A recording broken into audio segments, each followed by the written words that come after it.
Salut les amis, c'est Electron Libre. On se retrouve aujourd'hui, nouvelle vidéo dans la playlist Entrepreneur. Le sujet, oui ou non. Donc faut-il lancer son activité, oui ou non, les questions qu'on se pose et le stress et la flip qu'on a pour répondre à cette question. Alors, c'est une question que tout le monde se pose et que tout le monde s'est posée. Suivant les personnes, on se la pose plus ou moins longtemps.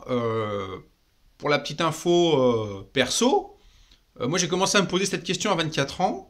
Et j'ai eu la réponse à 29. Donc vous voyez, c'est suivant les personnes, c'est plus ou moins long.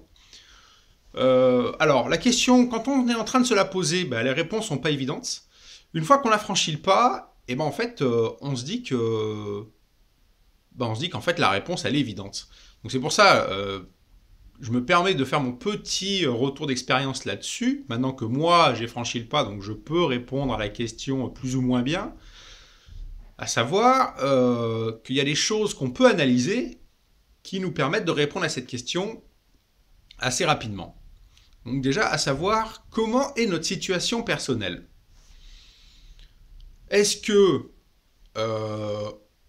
notre budget personnel est bien géré? À savoir, est-ce qu'on a découvert tous les mois? Est-ce qu'on a un peu d'épargne? Comment on gère le budget mensuel de la famille? Est-ce qu'on arrive à payer toutes nos factures en temps et en heure? Est-ce qu'on génère de l'épargne en prévision de certains problèmes, comme le changement de véhicule, les impôts, les taxes, tout ça? Notre crédit immobilier, comment ça se passe? Est-ce qu'on est en surendettement? Est-ce qu'on ne paye pas grand-chose? Combien on a besoin tous les mois pour vivre au minimum? Voilà, donc ça c'est des questions à laquelle il faut répondre, et ce qui vous donnera à peu près le chiffre de ce qu'il va vous falloir minimum tous les mois pour survivre. Donc si dans ces cas-là, c'est une catastrophe, déjà, réglez déjà ces problèmes personnels pour que ce soit tout clair, carré, nickel, avant de vous attaquer à la question est-ce que je dois lancer mon activité? Parce que sinon, ça ne marchera pas. Si déjà votre situation personnelle elle est bordélique, vous allez créer un nouveau problème en lançant votre activité, et le moment où les deux problèmes vont se rassembler, vous allez imploser. Et je vous assure, on ne veut pas imploser, c'est pas bon. Donc, réglez déjà ça avant de créer votre activité. Donc, pour ceux que ça intéresse, je vous mets le lien sous la vidéo de celle que j'ai créée, dont le titre est Bien gérer son budget. Ça vous donnera un peu une idée du truc. Pour ceux dont la situation est claire, nickel, bien réglée, bien budgétisée comme il faut. Et vous posez la question, est-ce que je dois lancer mon activité ou pas? Déjà, si votre situation personnelle est claire, nickel, donc déjà, vous savez combien vous avez besoin par mois d'argent pour pouvoir vivre et combien vous avez besoin à l'année en tout pour pouvoir tout payer. Donc déjà, c'est pas mal, ça vous donne déjà une indication de ce que vous avez besoin. Ensuite, à la question de oui, mais si je quitte mon boulot, je vais me retrouver un peu en catastrophe et tout. Alors, déjà, il faut savoir que même si on critique beaucoup le système français, il est quand même bien conçu dans l'accompagnement de la création de son activité par Pôle emploi. Donc, si vous quittez votre boulot, donc en faisant un licenciement à l'amiable ou une rupture conventionnelle, vous avez le chômage qui vous aide à créer votre activité. Et ça, c'est à prendre en compte. Par exemple, suivant quelle formule vous choisissez, Pôle emploi peut vous aider d'une manière ou d'une autre. Il y a pas mal de choses qui existent, donc il faut se renseigner. Ça sert à rien de prendre le téléphone et d'appeler Pôle emploi. Ça, je vous déconseille. Prenez un rendez-vous, allez sur place, faites une liste de questions pour avoir des réponses, demandez les documents pour bien préparer votre projet. Donc ça, c'est important. Grâce à Pôle emploi, si vous quittez votre boulot pour créer votre activité, si ça ne fonctionne pas, vous avez Pôle emploi qui est là pour éviter de vous retrouver dans une catastrophe. Et si ça ne fonctionne pas, après, vous n'avez plus qu'à retrouver un boulot en tant que salarié et basta.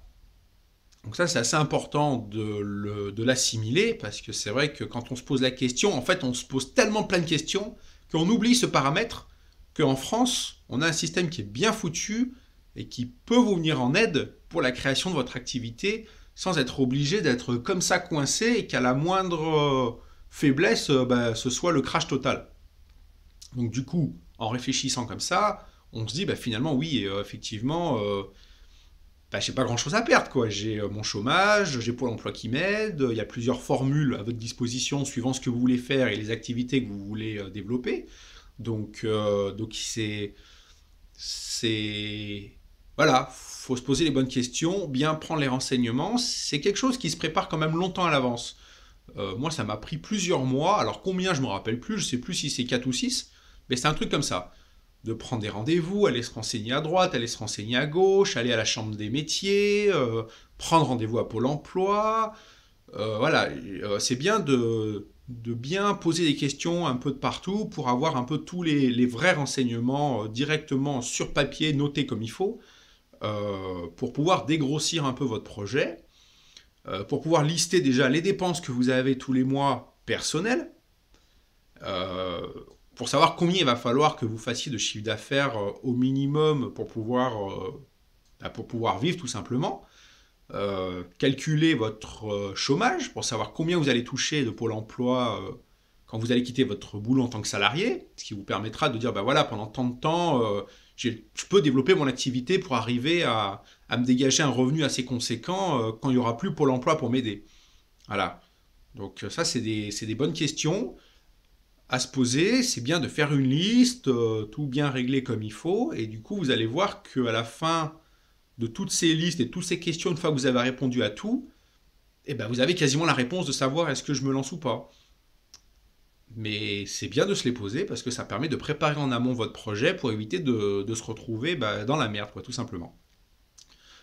Donc voilà pour la petite vidéo du jour. J'espère que ça vous a plu. N'hésitez pas à vous abonner, à laisser un petit pouce en l'air, à aller voir les vidéos de la chaîne. Il y a peut-être un truc qui peut vous intéresser. Et puis on se retrouve à une prochaine pour une autre vidéo. Allez, à plus, bye.